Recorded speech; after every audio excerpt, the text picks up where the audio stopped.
নমস্কার, জয় মাতারা, জয় মা কামাখ্যা, জয় মহাকাল। প্রত্যেকে আমার অনুষ্ঠান দেখছেন এবং সবাই আমার অনুষ্ঠান চাইছেন। অনেকে অনেক কিছু লিখছেন, আমি দেখি এবং যতটা পারি চেষ্টা করি আমি তাদেরকে ফিডব্যাক দেওয়ার এবং তাদের মতন করে অনুষ্ঠান করা। তো আজকে যে বিষয় নিয়ে আলোচনা করব সেটা হচ্ছে বাস্তু। আজকের আপনারা যদি মিডিয়াতে চলে যান, আমি আজ থেকে 17-18 বছর আগে থেকে মিডিয়াতে বাস্তু নিয়ে আলোচনা করি। আগে কেউ করতো না, এখন সবাই নতুন করে করছে। তো আজকে যে বিষয়টা নিয়ে আলোচনা আপনারা শুনবেন এবং সেটাকেই করবেন এবং বিচার বিবেচনার মধ্যে রাখবেন, দেখবেন আপনাদের ফল ভালো হবে এবং আপনারা সুস্থ সবল জীবনযাপনটা করতে পারবেন। প্রথমে যেটা নিয়ে আলোচনা করবো সেটা হচ্ছে পূর্ব উত্তর ঈশান কোণ, ইস্ট অ্যান্ড নর্থ। পূর্ব উত্তর দিকে কখনো বাথরুম রাখবেন না। যদি রাখেন তাহলে এটাকে চেঞ্জ করতে হবে। পূর্ব উত্তর দিকে রান্নাঘর রাখবেন না, যদি রাখেন সেটাকে চেঞ্জ করতে হবে। পূর্ব উত্তর দিকে ঠাকুর ঘরের স্থান, সেখানে ঠাকুর দেবতা রাখতে হয়। কিন্তু পূর্ব উত্তর দিকে যখন ঠাকুর ঘর করবেন, একই ঠাকুর ঘরে দুটো মূর্তি একসাথে রাখবেন না। গণেশের মূর্তি যদি দুটো থাকে তাহলে একটা রাখবেন। যে কোনো দেবদেবীর মূর্তি দুটো রাখবেন না, সে যেই দেবী হোক না কেন। লক্ষ্মী দেবী হলে তার দুটো মূর্তি রাখা যাবে না। যে কোনো ঠাকুর দেবতার দুটো মূর্তি রাখা যাবে না, একটাই রাখবেন। উত্তর পূর্ব দিক করে বা পূর্ব উত্তর দিক করে রাখলে, ঈশান করে ঠাকুর দেবতার পুজো পাঠ করবেন। আপনার বাড়িতে রোগ অসুখটা কম থাকবে। আপনার বাড়িতে ঠাকুর দেবতার কৃপা লাভ হবে। উত্তর পূর্ব দিকে যদি বাথরুম করেও ফেলেন, যদি ওর সরানোর কোনো জায়গা নেই, তাহলে প্রথমে আপনাকে বাস্তু বন্দনা আমাকে দিয়ে করাতে হবে বা যে বাস্তু বন্দনা করতে পারে তাকে দিয়ে করাতে হবে। এবং আপনার পূর্ব উত্তর দিকে বাথরুম বা রান্নাঘর থাকলে সেটাকে ব্যালেন্স করে দিতে হবে। আমার মতন কাউকে নিয়ে গিয়ে ব্যালেন্স করিয়ে নেবেন, তাহলে ওটা সরানোর দরকার হবে না। পূর্ব উত্তর দিকে যদি বাথরুম থেকেও থাকে, তাহলে বাথরুমটা সবসময় পরিষ্কার টিপটপ সুগন্ধি জিনিস দিয়ে রাখবেন, যাতে ওখান থেকে দুর্গন্ধ না বেরোয় বা নোংরা জিনিস বা কোনো কিছু ভাঙাচোরা জিনিস না থাকে।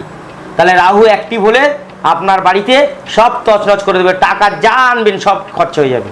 পূর্ব উত্তর কোণ হচ্ছে ঈশান কোণ, সেখানে করতে নেই বাথরুম রান্নাঘর, তাও ভুল করে অনেকে করে ফেলে। সেটার জন্য যেটুকুনি বললাম ওটা করবেন।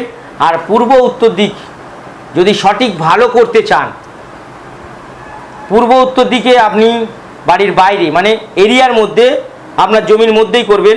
পূর্ব উত্তর দিক করে কোণা দিক করে আপনি বাড়ির বাইরে ভিতরে করলেও করতে পারেন। প্রথমে যেটা লাগাবেন তুলসী গাছ, তার এক হাত ছেড়ে আপনি লাগাবেন হলুদ গাছ। পূর্ব উত্তর দিক করে হলুদ গাছের এক হাত দূরে বা 1 বিঘত সরিয়ে মান কচু গাছ বা যে কোনো কচু গাছ লাগিয়ে দেবেন। আপনার বাড়ির ঈশান কোণের দোষ থাকলে অনেকটা ব্যালেন্স হয়ে যাবে। অনেকটা মানে অনেকটা 50% ব্যালেন্স হয়ে যাবে। বাদ বাকি বন্দনা করে নেবেন, আমার মতন কাউকে নিয়ে ব্যালেন্স করিয়ে নেবেন। আমার কাছে আসতে গেলে আপনাদের বাস্তু ম্যাপ করে নিয়ে আসতে হবে, যে কোথায় কি আছে আমাকে জানানোর জন্য। সেটাও আমি ঠিক করে দিতে পারি, ব্যালেন্স করে দিতে পারি।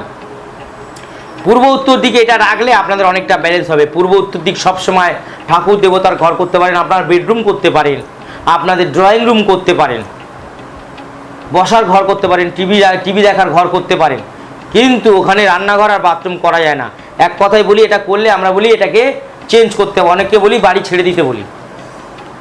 যদি ব্যালেন্স করেন 50% হবে, পুরোপুরি ঠিক হবে না।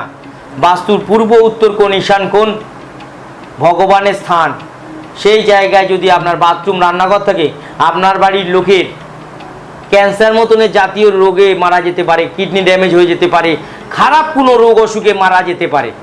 যদি কারোর বাড়িতে দেখবেন ক্যান্সারে বা কিডনি ড্যামেজে মারা গেছে বা হঠাৎ স্ট্রোক হয়ে গেছে, মারা গেছে, আপনি আগে তার বাড়িতে ঢুকবেন, পূর্ব উত্তর বা উত্তর পূর্বতে দেখবেন রান্নাঘর বা বাথরুম রয়েছে।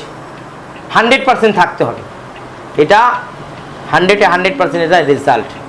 আপনারা পূর্ব উত্তর কোণ চেষ্টা করবেন ভালো রাখার, সুস্থ রাখার, আপনার বাড়িতে অর্থের সমাগম হবে। সবাই ভালো থাকবেন, সুস্থ থাকবেন। নতুন অনুষ্ঠান দেখার অপেক্ষা করুন। নমস্কার, জয় মহাকাল।